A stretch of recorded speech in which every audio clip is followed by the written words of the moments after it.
بسم الله الرحمن الرحيم.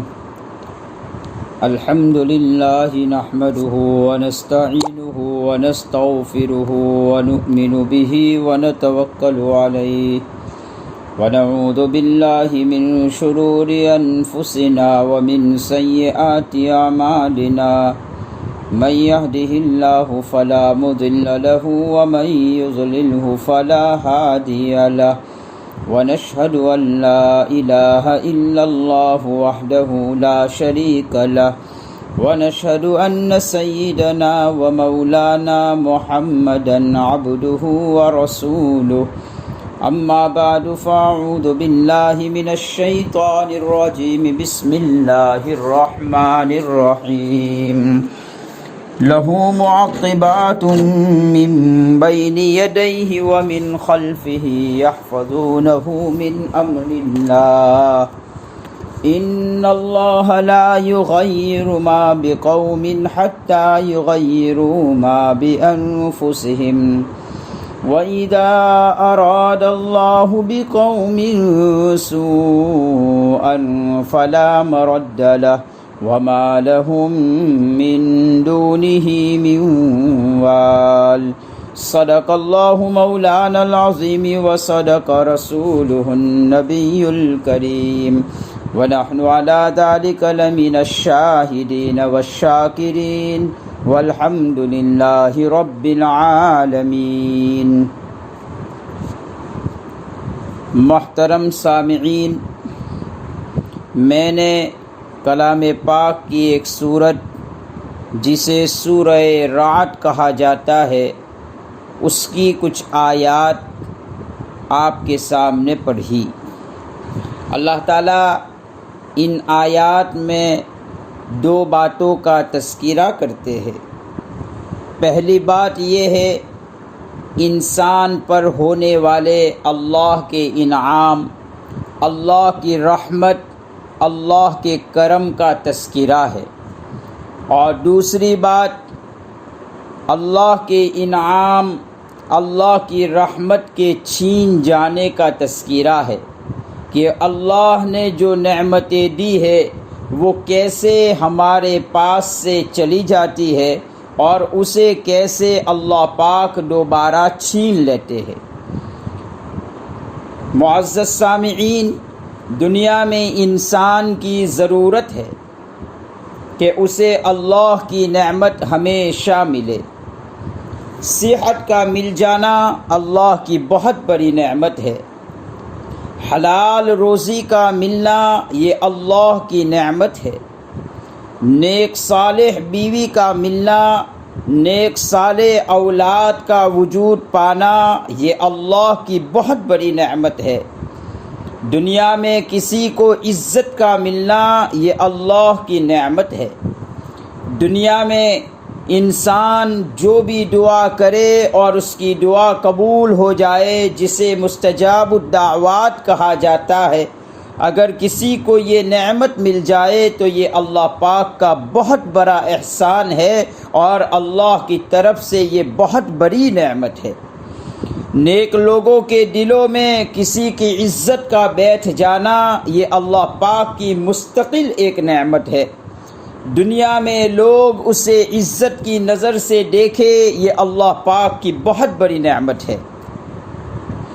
دنیا میں گناہوں کی وجہ سے اللہ پاک فوری طور پر پکڑ نہ کرے، بلکہ اللہ اس کے گناہوں پر پردہ ڈال دے، یہ بھی اللہ کی بہت بڑی نعمت ہے۔ انسان کو اللہ کی طرف سے جو نعمتیں دی جاتی ہے وہ دو طرح کی ہے۔ میں نے مثالوں میں جن نعمتوں کا تذکرہ کیا، یہ نعمتیں ایسی ہے جو انسان کو دکھائی دیتی ہے۔ انسان محسوس کرتا ہے کہ اللہ پاک کی طرف سے یہ نعمتیں مجھے مل رہی ہے، لیکن اللہ پاک دوسری ایک نعمت انسان کو دیتے ہیں جو انسان محسوس نہیں کرتا ہے، اسے دکھائی نہیں دیتا ہے، لیکن وہ بھی اللہ کی بہت بڑی نعمت ہوتی ہے۔ آیت کریمہ میں اللہ پاک نے اسی نعمت کا تذکرہ کیا ہے جو بظاہر انسان کو دکھائی نہیں دیتی اور انسان اس کا ادراک نہیں کرتا ہے، اور وہ نعمت یہ ہے کہ اللہ تعالیٰ نے انسان کے آگے پیچھے فرشتے مقرر کیے ہیں جو انسان کی حفاظت کرتے ہیں، اسے مکروہات ناپسندیدہ چیزوں سے بچاتے ہیں، بلیات اور پریشانیوں سے اسے دور رکھتے ہیں۔ وہ فرشتے اس کی حفاظت کرتے رہتے ہیں۔ نبی کریم صلی اللہ علیہ وسلم نے اسے مثال کے ذریعے سے سمجھایا۔ ایک آدمی راستہ چل رہا ہے اور راستہ چلتے چلتے اسے کچھ پتہ نہیں ہے کہ راستے میں ایک بہت بڑا گڑھا ہے۔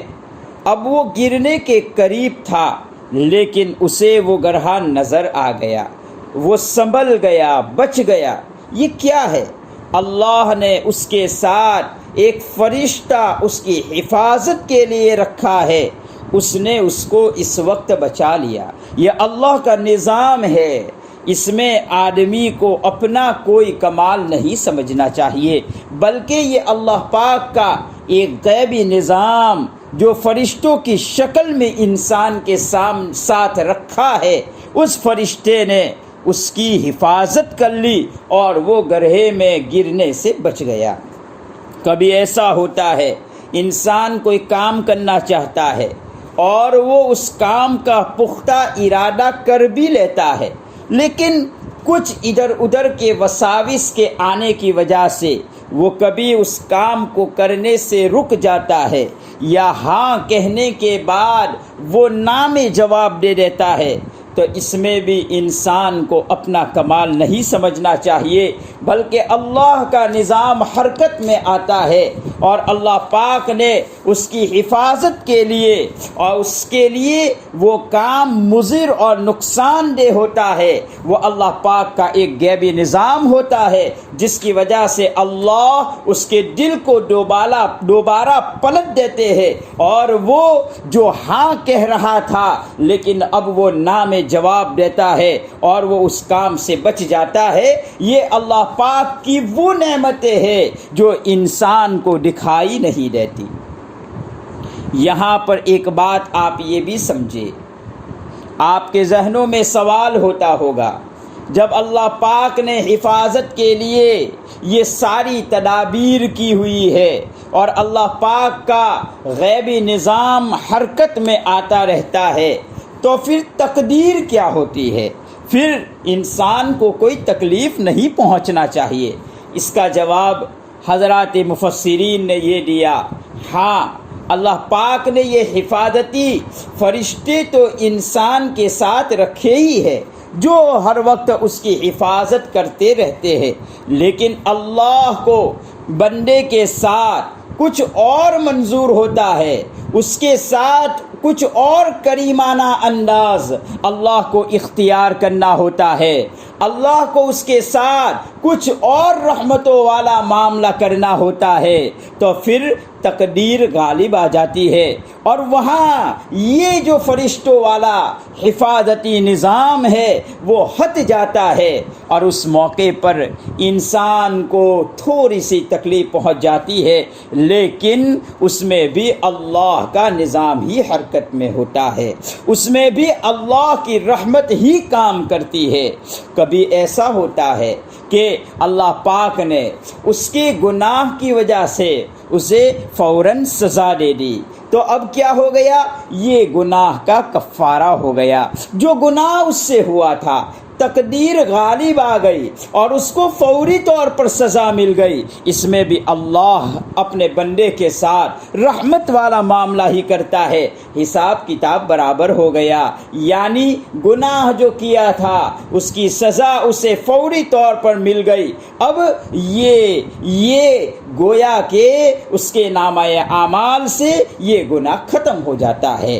یہ تکلیف اور پھر کبھی ایسا ہوتا ہے کہ اللہ پاک اسے تھوڑی سی تکلیف دیتے ہیں اور اس کے لیے رفع درجات کا سبب ہوتا ہے، رفع درجات کا سبب ہوتا ہے۔ اس لیے اس موقع پر اللہ تقدیر کو غالب کر دیتا ہے۔ اس تقدیر کے غالب کرنے کی وجہ سے وہ حفاظتی نظام تھوڑی دیر کے لیے منسوخ ہو جاتا ہے، تھوڑی دیر کے لیے ہٹ جاتا ہے، لیکن اس میں بھی اللہ اپنے بندے کے ساتھ رحم و کرم والا معاملہ کرتا ہے۔ کبھی تو فوری سزا دے کر وہ گویا کہ برابر سرابر کا معاملہ ہو جاتا ہے، اور کبھی اللہ اس تکلیف کے نتیجے میں اپنے بندے کو بہت بڑا درجہ دینا چاہتے ہیں، جس کی وجہ سے تھوڑے سے حالات اس کے اوپر ڈال کر اللہ اس کے رفع درجات کا ذریعہ بناتے ہیں۔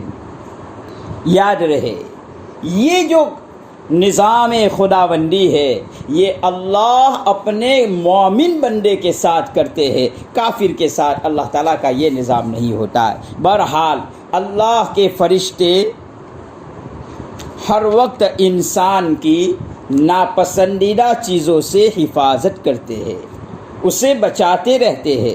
اس کے ساتھ اللہ کی صفت کریمانہ تو دیکھیے، اللہ کا اپنا بندے کے ساتھ پیار و محبت کا معاملہ تو دیکھیے۔ یہ تو حفاظتی فرشتے ہیں جس کا اس آیت کریمہ میں تذکرہ کیا ہے، جو انسان کی آگے سے پیچھے سے حفاظت کرتے رہتے ہیں۔ انسان کے ساتھ اور بھی دو فرشتے لگے ہوئے ہیں جس کو ہم کرامن کاتبین کہتے ہیں۔ ایک فرشتہ اس کی نیکیوں کو لکھتا ہے اور ایک فرشتہ اس کے برے اعمال کو لکھتا ہے۔ داہنی طرف والا فرشتہ یہ نیکیوں کو لکھنے پر اسے مامور کیا گیا ہے، اور بائیں طرف والا فرشتہ وہ بدیوں کو لکھتا رہتا ہے۔ اس میں بھی دیکھیے اللہ کا کریمانہ انداز کہ داہنی جانب والا فرشتہ یعنی نیکی لکھنے والا فرشتہ یہ امیر ہے بائیں جانب والے فرشتے کا۔ پھر عجیب اللہ کا نظام ہے کہ انسان جب نیکی کی نیت کر لیتا ہے تو وہ فرشتہ اس نیکی کی نیت کرنے پر ثواب لکھ دیتا ہے، اس کے نامہ اعمال میں ایک نیکی لکھ دیتا ہے۔ اور اگر بندہ جب اس نیکی کو کر لیتا ہے تو اللہ پاک پھر اس فرشتے کو 10 نیکیاں لکھنے پر مجبور کرتے ہیں۔ اور بائیں جانب والا جو فرشتہ ہے اسے اس طرح سے مکلف نہیں کیا ہے۔ بدی لکھنے والے فرشتے کو، گناہ لکھنے والے فرشتے کو اس طرح سے مکلف نہیں کیا ہے، بلکہ جب کسی انسان سے بدی ہو جائے، گناہ ہو جائے، تو وہ فرشتہ، بدی لکھنے والا فرشتہ، بائیں جانب والا فرشتہ 3 مرتبہ اسے پوچھتا ہے۔ داہنی جانب والے فرشتے کو 3 مرتبہ پوچھتا ہے کیا میں اس کے گناہ کو لکھ لوں؟ لیکن داہنی جانب والا فرشتہ چونکہ امیر ہے وہ کہتا ہے اسے مہلت دے دو، اس کے لیے اس کو تھوڑا سا اور وقفہ دے دو، ممکن ہے اسے توبہ کی توفیق ہو جائے۔ تو بائیں جانب والا فرشتہ وقفے سے 3 مرتبہ داہنی جانب والے فرشتے کو پوچھتا ہے پھر کہ میں کیا اس کی اس بدی کو لکھوں یا نہیں لکھوں۔ اگر اسے توبہ کی توفیق ہو جاتی ہے تو معاملہ صاف ہو جاتا ہے۔ بدی لکھنے والا فرشتہ اپنے نامہ اعمال میں اس کو درج نہیں کرتا ہے، اور اگر اس نے توبہ نہیں کی، اسے توبہ کی توفیق نہیں ہوئی، تو پھر بدی لکھنے والا فرشتہ گناہ کرنے کے باوجود ایک ہی گناہ لکھتا ہے۔ پھر بھی اللہ کی شان کریمی دیکھیے، کچھ عرصے کے بعد، کچھ وقفے کے بعد اگر انسان کو اس بدی سے، اس گناہ سے توبہ کی توفیق ہو گئی تو بدی لکھنے والا فرشتہ وقفے کے بعد بھی جو اس نے ایک گناہ لکھا ہے اپنے نامہ اعمال میں اس کو مٹا دیتا ہے۔ دیکھیے تو صحیح اللہ اپنے بندوں کے ساتھ کس طرح معاملہ کرتا ہے۔ تو اس آیت کریمہ میں اللہ تعالیٰ نے یہی بات بتلائی کہ اللہ تعالیٰ کی طرف سے بندے کو نعمتیں ملتی ہے، وہ نعمتیں چاہے انسان کو مادی اعتبار سے ملتی ہے چاہے روحانی اعتبار سے ملتی ہے، ان نعمتوں کا تعلق چاہے تو انسان محسوس کرتا ہے، انسان کو دکھائی دیتا ہے، اور چاہے تو وہ نعمتیں ایسی ہو جو انسان محسوس نہیں کرتا ہے، اسے دکھائی نہیں دیتا ہے، لیکن اس کے باوجود اللہ تعالیٰ کی یہ نعمتیں انسان کے ساتھ لگی ہوئی ہے۔ یہ اللہ پاک نے پہلی آیت میں اس کا تذکرہ فرمایا، لہو معقبات من بین یدیہ ومن خلفہ یحفظونہ من امر اللہ، کہ اللہ پاک انسان کے ساتھ کچھ ایسے حفاظتی فرشتے رکھتے ہیں جو اس کی ہر وقت حفاظت کرتے رہتے ہیں، گناہوں سے بھی بچاتے رہتے ہیں، اور مادی اعتبار سے بھی جو اسے نقصان پہنچتا ہے تو اس سے بچاتے رہتے ہیں۔ اب آگے کی جو آیت ہے اس میں اللہ تعالیٰ فرماتے ہیں جب انسان کو یہ نعمتیں ملی تو انسان کو تو اللہ کا فرمانبردار بننا چاہیے، اللہ کی نعمتوں کو استعمال کرتے ہوئے اللہ کے ساتھ خوب لو لگانا چاہیے، اللہ کی اطاعت میں زندگی گزارنا چاہیے، اور اللہ کا شکر گزار بندہ بننا چاہیے، اللہ کے سامنے ہر وقت سجدے میں اپنی پیشانی کو ٹکانا چاہیے،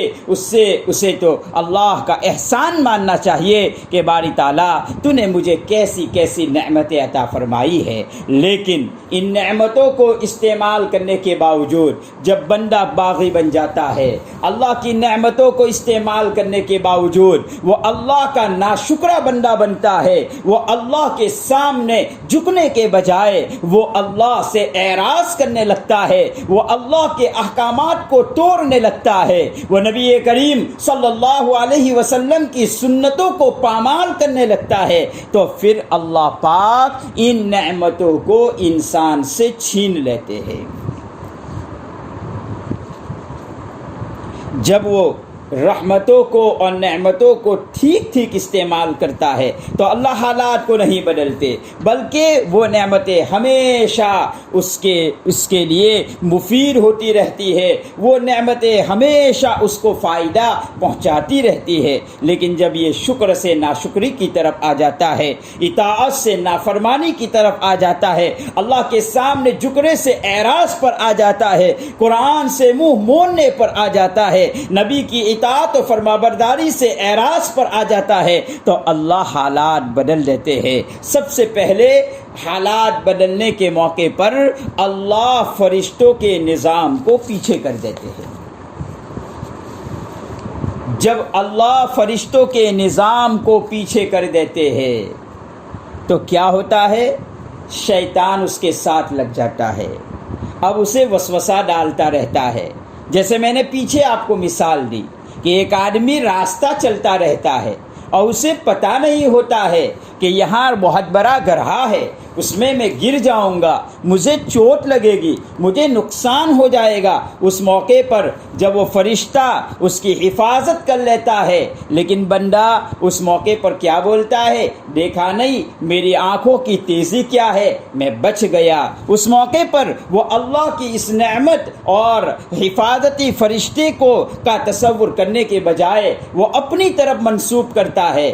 تو اب جب یہ فرشتے ہٹ جاتے ہیں تو شیطان اس کے اندر وسوسے ڈالتا ہے، اب وہ نقصان والی چیزوں کو منقش کر کے زیب و زینت کی شکل دے کر اس کے سامنے وہ مبتلا کرتا ہے۔ اب وہ دعا قبول ہونا بند ہو جاتا ہے، اب وہ عزت جو ملی تھی لوگوں کے درمیان وہ ختم ہو جاتی ہے۔ پہلے اسے عبادتوں میں لطف آتا تھا، وہ لطف ختم ہو جاتا ہے۔ پہلے اسے تہجد کی نماز میں ایک کیفیات ملتی تھی، وہ کیفیات ختم ہو جاتی ہے۔ یہ حالات کس نے بدلے؟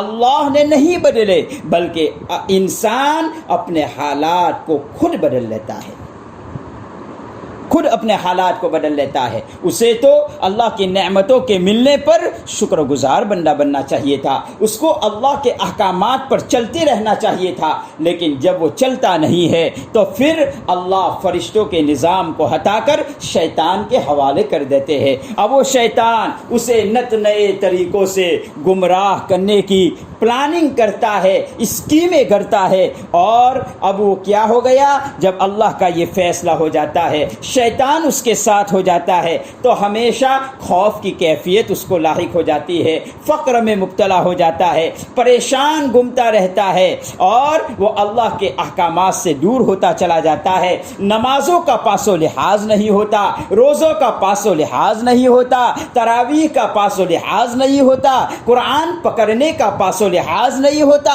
وہ نیکی کے کاموں سے دور ہوتا چلا جا رہا ہے, اور شیطان اس کو گناہ کے کام منقش کرتے ہوئے اور اس کو اچھے طرح سے مزین کرتے ہوئے اس کے سامنے رکھتا رہتا ہے, جس کی وجہ سے وہ انسان ان گناہوں کو کرتا رہتا ہے. تو اللہ یہاں پر اس آیت کریمہ میں دو چیزیں بتلاتے ہیں. پہلی چیز یہ بتلاتے ہیں اللہ کی طرف سے انسان کو بہت ساری نعمتیں مل رہی ہے, تو انسان کو اللہ کا شکر گزار بندہ بن کر زندگی گزارنا چاہیے. اور نمبر 2 پر آیت کریمہ میں یہ بتلایا ان اللہ لا یغیر ما بقوم حتی یغیر ما بانفسہم سے, کہ اللہ انسان کے حالات کو بدلتا نہیں ہے, بلکہ انسان ناشکری والی زبان اختیار کرتے ہوئے اللہ کے احکام سے اعراض کرتے ہوئے وہ خود اپنے حالات کو بدل دیتا ہے.